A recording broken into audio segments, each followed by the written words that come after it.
What's happening? Hi. So we heard everything you guys were just doing because the microphone doesn't go off, just the camera does. You're not that short. You're not that short. I scooched back to make it seem like we're the same height. I'm short. You're going to have to scoot closer again because we need to pick up your voices on the microphone. Okay. So you guys just said you could hear us. I could. It sounded like you guys were like smashing trash cans. Like. Well, you missed it. Yeah, that's exactly what we were doing, playing with our trash can. So Haley, how are you? I'm doing well. How is life in Grants Pass these days?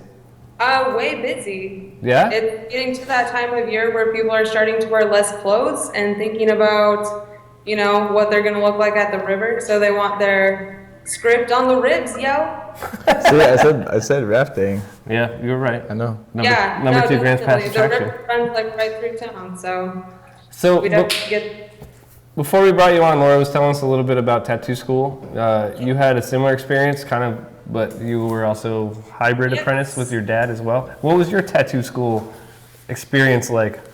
Well, I went through a couple schools, and the first one was definitely rough. The second one was less rough, but I still wouldn't recommend them. I think an apprenticeship is definitely the way to go.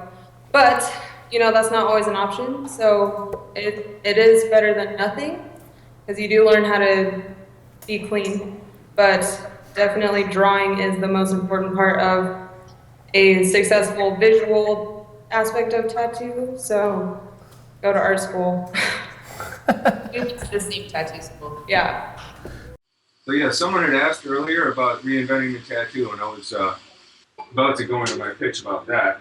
Right now, the electronic edition is available in a beta, which means it's fully functional, but still a little rough around the edges in places. We're still fine-tuning the interface, and so beta subscribers are going to get a little bit of a discount on it because of that. But at the same time, we're hoping that you can help guide us towards making it the best educational experience possible by telling us ways that you'd like to see, things you'd like to see in the interface, or, even helping us with things like, oh yeah, when I click on figure 2.3c, it takes me to the wrong picture, little things like that. Mostly we've got ironed out, but at this stage, we're still actively adding to the content. Now we're going to be adding to the content from now on. It's a permanent work in progress. But at this point, we're just testing it. We want to see how it works. We want to make sure it works on everyone's phones and tablets. And so far, it's been great. The response has been great. The content, I've been adding new chapters as recently as the other day. I've got another one that's ready to drop in. For those who've already been readers of past editions of Reinventing the Tattoo, some of the differences you can expect to see in this, other than the fact that you can access it all on your phone. The content obviously has been updated. Things like the rotary machines and cartridges that are available now. That's a huge and very significant development that was not even touched upon in the 2009 edition, because there was no such thing back then. And that's one of the reasons why I'm not doing a print edition of this new book, because stuff is just moving too fast. I need something that can be updated and kept current. So that's what we're doing with this one. The other thing that I think is a really big, significant change is I'm no longer the only writer. It's no longer just my work in there. So you'll have to resubscribe every year, and we will be adding lots of new content. My goal is, with this first year's subscription, that by the end of the year, you would never want to let your subscription lapse, because there's going to be so much new stuff. So you're not just going to be resubscribing to have access to the same old every time.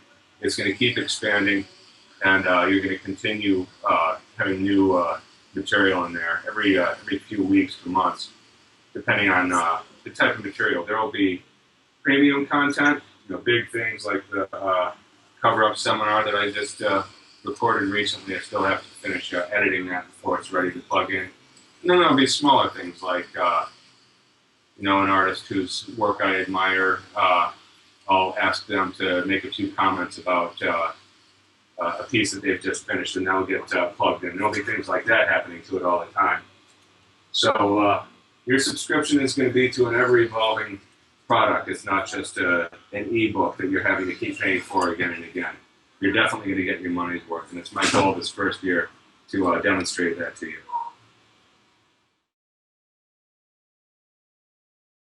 But I mean, Haley, you went to the art school in Grants Pass, and then for years you worked at the shop and with your dad. I think we're starting my 7th year as an apprentice. So I mean that's like more involved than I guess like to say that you went to tattoo school to get a license. Right, exactly. Yeah. Like everything else was not. We don't tattoo in Oregon. Maybe tattoo anywhere else, Yeah, because it is an awesome job. But definitely be safe. You don't want to go about it without knowing anything. So, if tattoo school is your only way to get an education on how to tattoo, I guess that is better than just going at it ignorantly with no information on how to keep your clients and yourself safe. Right. But as far as making your clients look better, the focus should definitely be on your skill as an artist. Right. I think in Oregon a lot of people are doing kind of. I feel like you maybe did it a little bit reversed, but a lot of people are going to a tattoo school and then kind of going into like a quote unquote apprenticeship. So they have their license and then they're learning all the rest of it. It's the smart way to go, but those people aren't the ones that are super anxious to make money, which is good. But the ones that are super anxious to make money are the ones that are in it just to make money, rather than learn how to be a good tattooer. So right. They're gonna jump right into making as much as they can after tattoo school or whatever. So we've got 3 apprentices here out in the East Coast. You guys have any advice for them as they transition into tattooing the public? You're doing it for your client, not for yourself. Like, it's not about what you think your client should look like, it's what they want to look like. It's easy to complain a lot. Yeah. Don't complain. Yeah. It's easy to complain about what they want and what they're like and everything, and try not to complain. And you're super lucky that they're going to trust you with their body, so be thankful and try your best. And don't be too hard on yourself, because it's a hard job. Mm-hmm. So what are some of the challenges? Oh my gosh, what we just said. Basically, the list again. Trying to help people, even if they don't want to be helped, with what they should get, even if they don't realize it. So, are you talking about doing multiple Pinterest tattoos and things like that, like having to do the same? Picking up their entire arm with little tiny Pinterest tattoos without discussing the idea of how it would be better if they didn't do that if they're thinking of a full sleeve for the future. So trying to, start the conversation with your clients of larger scale, just because sometimes that happens. Sometimes you get a lot of little tattoos and then all of a sudden you want a bunch of tattoos and you want a big sleeve, and then you just have to figure out background. But I'm good at that. Yeah.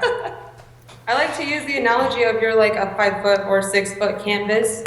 So if you try to give it to them in that perspective, as you wouldn't put a tiny little image on a corner, you would cover the whole picture with something beautiful.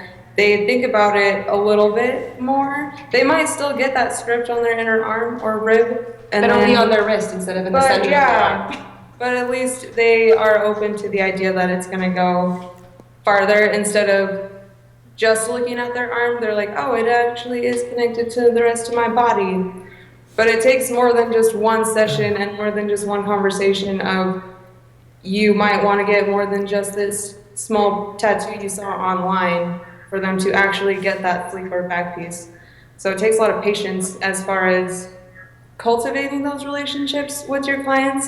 Yeah. Like right now I'm a year in, and it's to the point where I'm having returning clients and they're getting bigger pieces, but they got tiny little trinket-like tattoos last year. So I can see the progression is just a lot slower than I thought it was going to be. Our clients are growing up. Yeah, it is. It is like watching your kids. Yeah, it's pretty exciting when they come back and they're like, guess what I want to do now? Yeah. And you're like, really? That's amazing. Getting serious. Mm-hmm.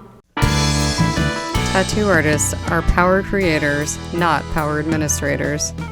Save time, money, and trees with Tattoo Release Forms app.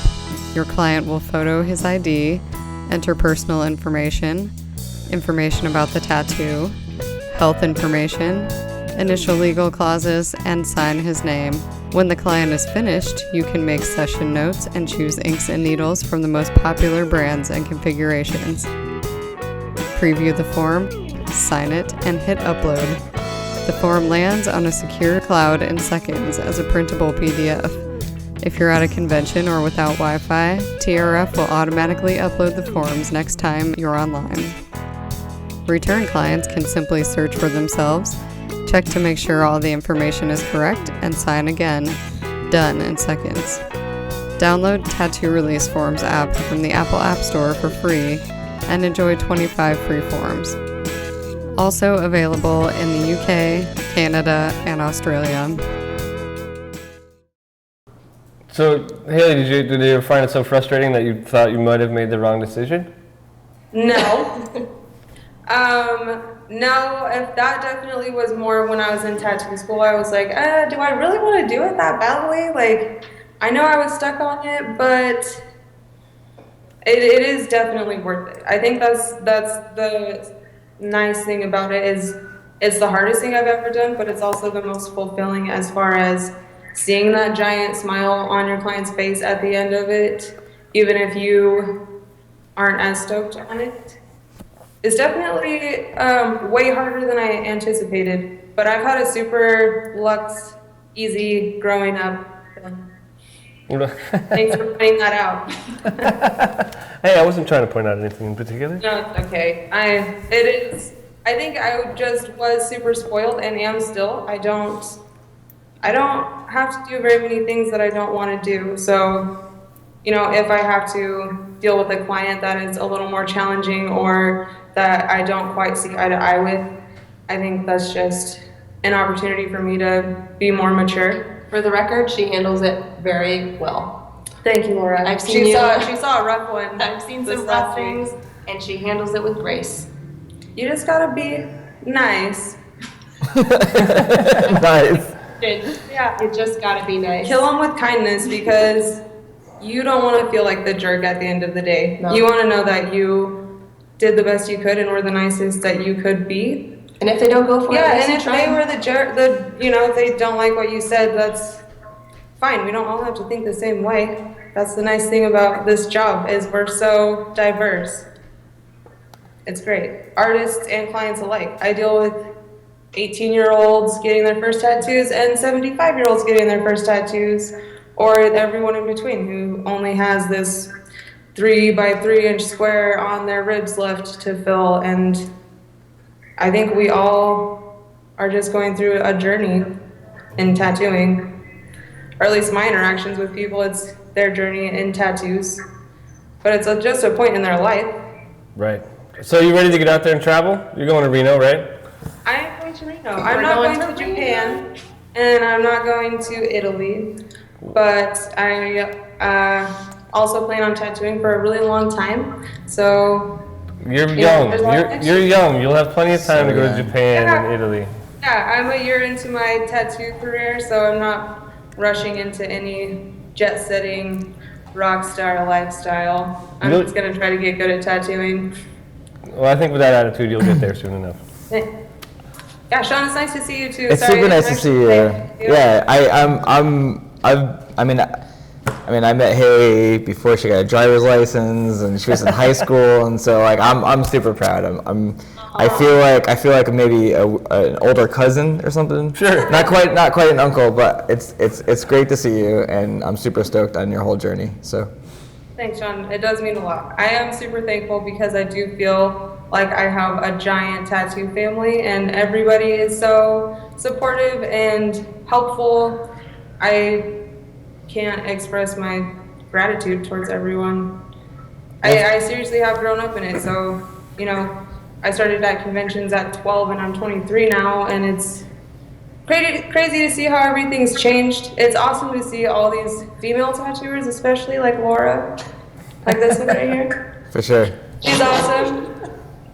I am really kind of overwhelmed by all the opportunities I do have in tattooing and all the places I could go. So I'm trying to stay like realistic in where I want to go with everything. I want to stay humble, I guess. Good luck. Well, hey, thanks for joining me, guys. It's been awesome talking to you. Thank you. Thank you. And you should come back and do this more often. I would love to check in with you guys as much as we can, because That would be great. we're pretty East Coast centric on the show. So to have you guys would be awesome. Go here, yeah. And Canyon's just too loud to be on the show. So it's gonna have to be His laugh and my laugh would just like would destroy everything. You could have just a Canyon laugh track. Yeah. I have a Canyon laugh recorded on my computer. I've been keeping mine as contained as possible for the show. Oh, Anyway, it was great to see you guys. Yes. Good to see you too. And I'll see you in Italy, Laura, and I'll see you in October, Haley. yeah, see you in October. Sounds Sweet. good. And thank you, Shawn. Yeah, of course. It's been a Thank you. pleasure. Thanks. All right, well, we'll be right back. We're going to talk with ChetZar, and we'll see what he's been up to. And then I think we got some network news after that, so it should be Awesome. fun. Thanks, man. Thanks so much. See you in just a bit.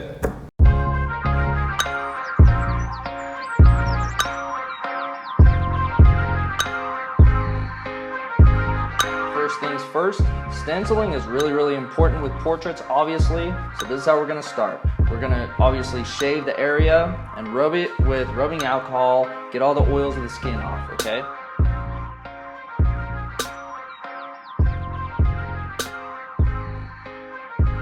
With freehanding, just a little tip, I like to start off with light and then go dark, just like with tattoo. I personally recommend the different tones one just because it's always more consistent, and there's nothing like dipping into a ink that you really think is light and it ends up being too dark and you end up going dark in a place that was supposed to be light. A little gem or a little type of spray that kind of helps out with your clients when stuff gets, really tender. I know we've all been to that stage where we want to finish some, but our client can't handle it. I'm going to show you, how I personally do that type of stuff. At least that's the ones that I try to give out, is stuff that's valuable, stuff that you can use and really put into play and just totally take your skills to the next level.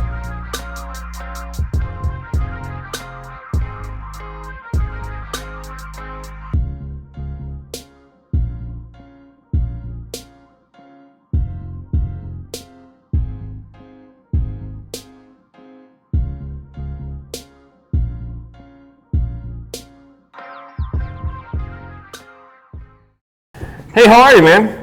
Hey, good. How you doing? I'm good. So the reason I wanted to have you on is because I've seen a lot of action with your newest project, and I wanted to make sure that our viewers got to see what you're up to. So what you been up to? Well, I got a Kickstarter going. A Kickstarter campaign for this project called Dystopia. And it's going to be a book that I'm creating that's going to mythologize the characters and the creatures and the dimension that I paint in my paintings. Kind of like a field guide, as if I went to this place and took pictures and wrote about these creatures and where they live and what they eat and stuff like that. Some of the sketches I've seen looked exactly like a field guide. They look like like a Lewis and Clark journal or something. Yeah, that's the idea. That's the idea. Like a weird, creepy, psychedelic Lewis and Clark journal. So how are you working through this process? Are you actually like visualizing like the worlds and things, and like you're actually kind of there in a way? Yeah, it's weird because the Mike Carell, the director of I Like to Paint Monsters, that came out too. The documentary about me just came out. Really cool, and people really love it. So he's a writer actually. First and foremost, before being a filmmaker, he was a writer. So he's going to help me write this stuff. But he's in the process of interviewing me. So he's basically taking he'll take a painting and he'll say, okay, what's this guy doing in this painting?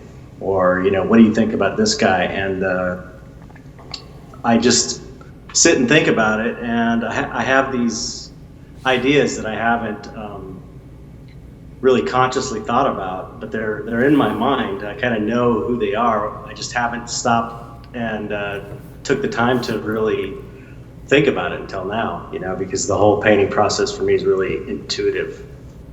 So it's really fun. Yeah. So, Yeah. Real quick about the documentary. It just came out on DVD, right?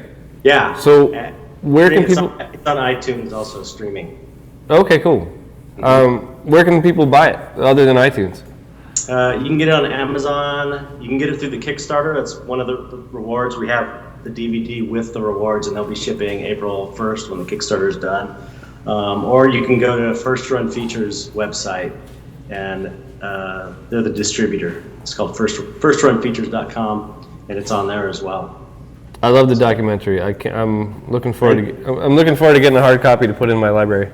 Yeah, we got bonus features and stuff. It's pretty cool. Yeah? Like an extended Alex Gray interview and extended interviews with my parents and all kinds of stuff. Time-lapse videos of paintings and stuff.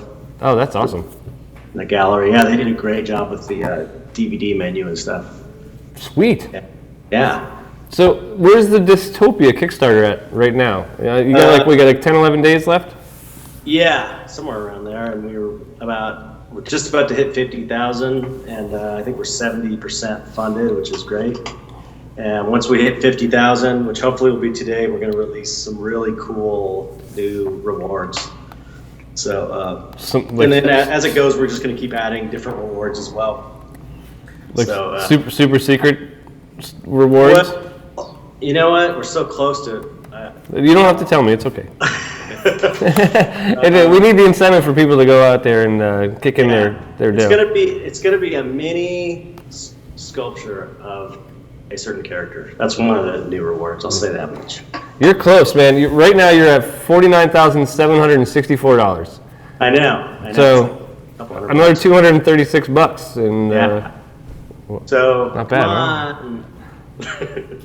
Everything's discounted, so it's like you're getting the stuff you're getting is cheaper than if you were to buy it retail. So it's a pretty good deal for everyone. What I noticed though, what I thought was really wonderful is that you're offering sculptures and stuff that at a price cheaper than you could actually just buy the sculpture, and the people get to donate to this project.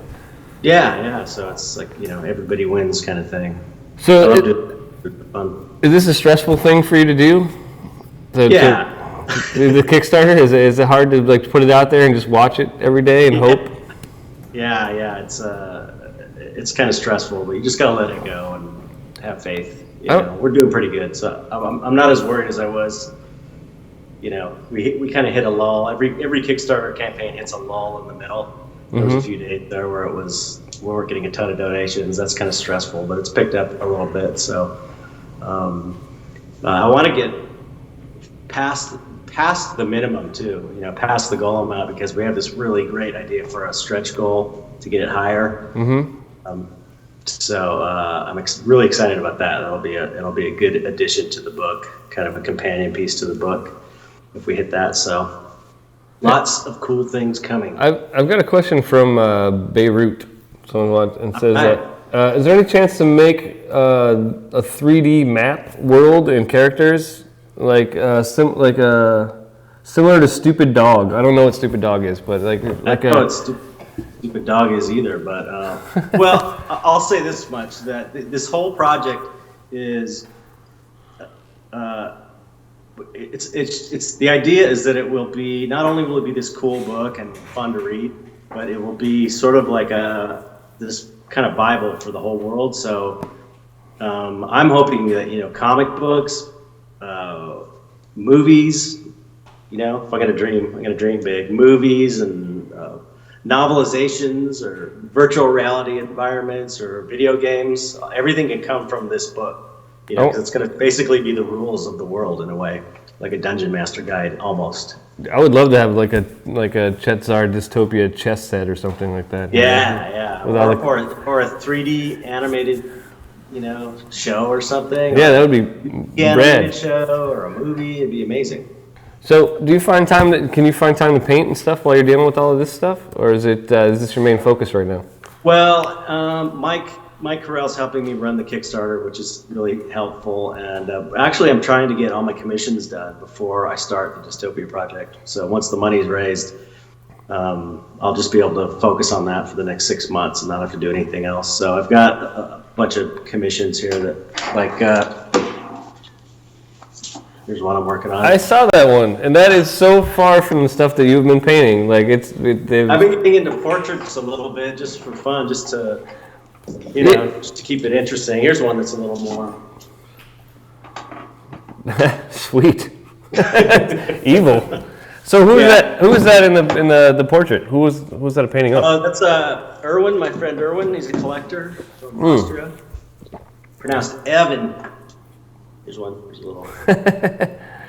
So I got like a ton of paintings going on because I'm trying to get everything done so I can just focus on the dystopia.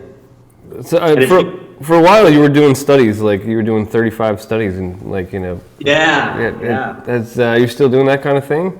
Yeah, I usually do them when I need to, pay bills and I don't have any money. Right. I get a bunch of studies because they're affordable and easier to sell than my other pieces. Because it makes sense because I spend a few hours on a study and make a decent amount of money, whereas I could spend a couple of weeks on a bigger painting and it might take 6 months or a year or 2 years to sell it. Right. So it's a good way of making money, and it also keeps the artwork accessible for newer collectors or people that just don't have a ton of money.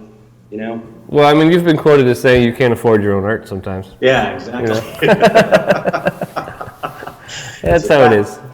It's true. So if someone wants to donate, how do they find this Kickstarter? If they want to be a part of this thing? Well, the easiest thing, because it's dystopia, is I have this funky spelling, which is DY and then a 5 for an S, because it's kind of my number. TOPIA. But if you just search ChetZar on Kickstarter, it'll come up. That, I think, in the old Ego Death project comes up. But just click on the dystopia link and check out all the rewards. And hopefully you can donate. Or if you can't donate, just sharing it is helpful also, just to get the word out. People ask me about the 5 all the time. Because I have one, because I have it tattooed on my leg now. So every time someone sees it, they're like, "What's the 5? What's the 5?" You gotta see I Like to Paint Monsters to find out. That's right. It's all revealed in the movie.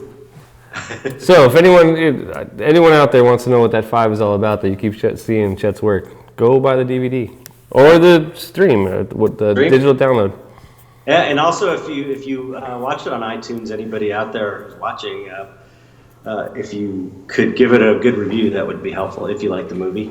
I don't want you to lie about it, but if you like it, give it a good review, because the more good reviews we get on iTunes, that gives us more likely that the distributor will get us on Netflix.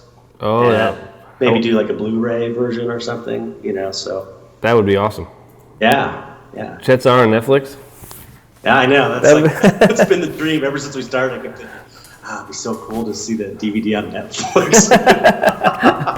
I think it's kind of rad. I would love to see that. Well, hey man, thanks for checking in with us. This has been great. I'll get you a copy of this so we can spread it around and hopefully get you to your goal and over it. I appreciate it, man. Yeah, man. I'll always support everything that you do. Oh, I appreciate it. Likewise, I'll always support you guys. You guys are great. Oh, thanks, man. So I'll talk to you soon. Good luck with your Kickstarter. Okay, thanks for having me on. All right, man. Take it easy. Right. See you later. What is a webinar? It's your chance to up your game and improve yourself with new techniques in art, in business, and tattooing. Webinars are streaming professional development seminars taught by the masters of their craft that you can watch in the comfort of your home, your studio, or even on the go on your mobile device. If you have a stable internet connection, you can stream a webinar.